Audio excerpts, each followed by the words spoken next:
परमेश्वर पितालाई अनगिन्ती धन्यवाद तथा सम्पूर्ण परमेश्वरका आत्मिक र एकदमै विश्वासमय सन्तानहरूमा स्वागत छ।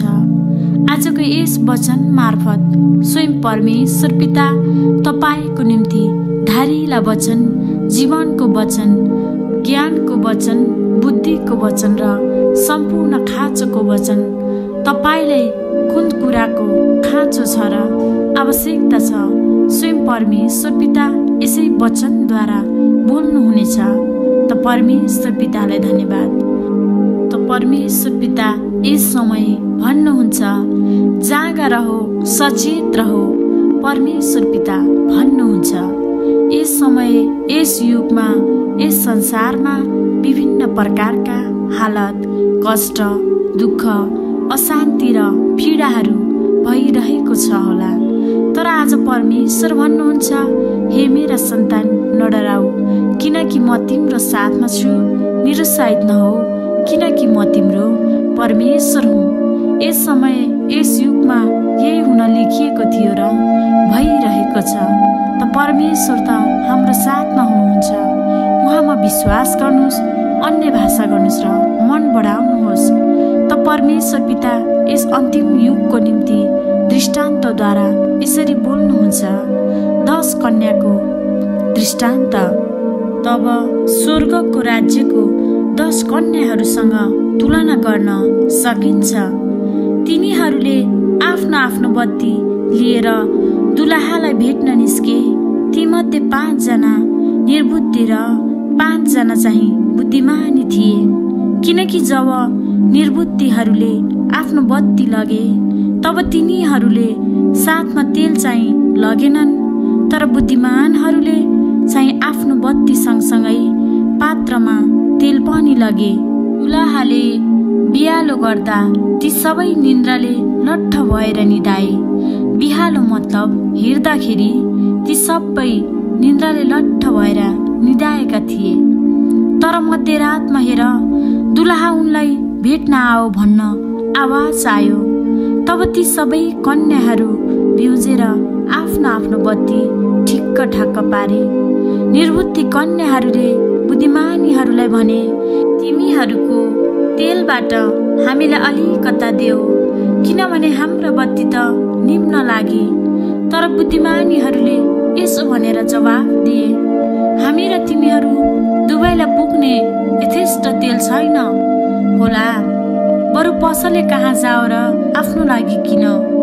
तिनीहरू किन्न जाँदा दुलहा आइपुगे र तयार हुनेहरू उनीसँग विवाहको भोजभित्र पसे र ढोका बन्द भयो। पछिबाट ती अरू कन्याहरू आइपुगेर यसो भन्न लागे, प्रभु प्रभु, हाम्रा लागि खोलिदिनुहोस् न। तर उनले जवाफ दिएर भने, साँच्चै म तिमीहरूलाई भन्दछु, म तिमीहरूलाई चिन्दिन। यसकारण जागा रहो, किनकि त्यो दिन र त्यो घडी तिमीहरूलाई थाहा छैन। भन्नुको मतलब दुलहा चाहिँ हाम्रो प्रभु गुरु येशू मसीह हुनुहुन्छ र बेहुली चाहिँ हामी सम्पूर्ण जनहरू हौँ। र निर्बुद्धि चाहिँ तिनीहरू हुन् जो विश्वास त गर्छन्, परमेश्वर त भन्छन्, तर अन्तिम अवस्थासम्म टिक्न सक्दैनन् र संसारतर्फ लाग्दछन्। र बुद्धिमान चाहिँ तिनीहरू हुन् जसमा हालत, समस्या, दुःख, कष्ट र पीडा भए तापनि परमेश्वर नै हुनुहुन्छ। उहाँले नै उद्धार र सुधार गर्नुहुन्छ भनी विश्वास गर्नुहुन्छ। उहाँ नै परमेश्वरको साँचो दुलाइ हुनुहुन्छ। र परमेश्वर हामीलाई लिन आउँदाखेरि उहाँ नै स्वयं स्वर्गको राज्यमा प्रवेश गर्नुहुन्छ। त परमेश्वरलाई धन्यवाद। र उहाँले हामीलाई अर्को दृष्टान्तद्वारा सम्झाउनुहुन्छ, सुनका सिक्काको दृष्टान्त। किनकि यो चाहिँ कुनै मानिस जस्तो हो जसले परदेश जाँदा आफ्नो नोकरहरूलाई बोलाइकन आफ्नो धन सम्पत्ति तिनीहरूलाई जिम्मामा दिए। तिनले हरेकलाई तिनीहरूका आफ्नो आफ्नो योग्यता अनुसार एउटालाई 5 सुनका सिक्का, अर्कोलाई 2 र अर्कोलाई 1 दिएर तिनी गइहाले। तब 5 सुनका सिक्का पाउनेले तुरुन्त गएर त्यो व्यापारमा लगाएर अरू 5 सिक्का कमाए। त्यसरी नै 2 सिक्का पाउनेले पनि अरू 2 कमायो। तर 1 सिक्का पाउनेले चाहिँ गएर भुइँ खनेर आफ्नो मालिकको धन लुकाइराख्यो। धेरै दिनपछि ती नोकरहरूका मालिक आए र तिनले तिनीहरूसँग हिसाब मागे। तब 5 सुनका सिक्का पाउनेले नोकरले अरू 5 सिक्का ल्याई अगाडि आएर यसो भन्यो, हजुर, तपाईले मलाई 5 सिक्काको जिम्मा दिनुभएको थियो। हेर्नुहोस्, मैले अरू 5 सिक्का कमाएको छु। मालिकले त्यसलाई भने, स्याबास, असल र विश्वासी नोकर, त थोरै कुरामा विश्वासी भइस्, अब म तँलाई धेरै कुराको जिम्मा दिनेछु। त आफ्नो मालिकको खुसीमा सहभागी हो। 2 सिक्का पाउनेले पनि आएर भन्यो, हजुर, तपाईले मलाई 2 सिक्का दिनुभएको थियो। हेर्नुहोस्, मैले अरू 2 सिक्का कमाएको छु। त्यसका मालिकले त्यसलाई भने, स्याबास, असल र विश्वास नोकर, त थोरै कुरामा विश्वास भइस्, अब म तँलाई धेरै कुराको जिम्मा दिनेछु। त आफ्नो मालिकको खुसीमा सहभागी हो। 1 सुनको सिक्का पाउनेले पनि आएर भने, हजुर, नरोपेको जग्गाबाट कटनी गर्ने र ननिफनेको ठाउँबाट बटुल्ने तपाईँ कठोर मानिस हुनुहुन्छ भन्ने मलाई थाहा थियो। त्यसैले मलाई डर लागेर गएर तपाईँको सिक्का मैले माटो मुनि लुकाइराखे। हेर्नुहोस्, यो तपाईँको सिक्का लिनुहोस्। त्यसका मालिकले त्यसलाई जवाफ दिए, हे दुष्ट अल्छे नोकर, नरोपेको ठाउँमा कटनी गर्छु र ननिफनेको ठाउँबाट बटुल्छु भनेर तैँले जानेको थिइस् भने तैँले मेरो धन साहु कहाँ राख्नुपर्ने थियो र आएर मैले मेरो धन ब्याज समेत फिर्ता पाउने थिएँ। यसकारण त्यसबाट यो सिक्का खोज र जससँग 10 सिक्का छ त्यसलाई देऊ, किनभने जससँग छ त्यसलाई अरू दिइनेछ र त्यससँग प्रशस्त हुनेछ। तर जससँग छैन त्यससँग भएको पनि त्यसबाट खोसिनेछ। त्यस बेकाममा नोकरलाई चाहिँ बाहिर अन्धकारमा फालिदेऊ, जहाँ मानिसहरू रुनेछन् र दारा किन्नेछन्।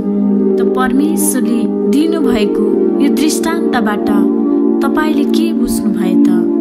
पक्कै पनि यो बुझ्नुभयो होला कि जसरी 5 सिक्का पाउनेले अझ 10 सिक्का बनायो र 1 सिक्का पाउनेले चाहिँ अझै त्यो जमिन मुनि लगेर रोपेर त्यसबाट झन् त्यो खोसियो। र परमेश्वरले नि यसरी सम्झाउनु भएको छ, हामी सम्पूर्ण परमेश्वरका सन्तान हौ। सम्पूर्णलाई समान रूपको वचन छ, अधिकार छ र परमेश्वरले सम्पूर्णलाई समान व्यवहार गर्नुहुन्छ। मात्र यति हो कि तपाईँ विश्वास कसरी गर्नुहुन्छ र कतिसम्म गर्नुहुन्छ। जसरी 1 सिक्का पाउनेले जमिन मुनि गाड्यो र 5 सिक्का पाउनेले अझ डबल बनायो, त्यसरी नै तपाईँ पनि सानो मन, सानो सोच र सानो विचारले होइन, उद्धार चित्तसँग विश्वास गर्नुहोस् र विश्वासले नै परमेश्वर पिता प्रसन्न हुनुहुन्छ र उहाँले हामीलाई विश्वास अनुसार नै दिनुहुनेछ।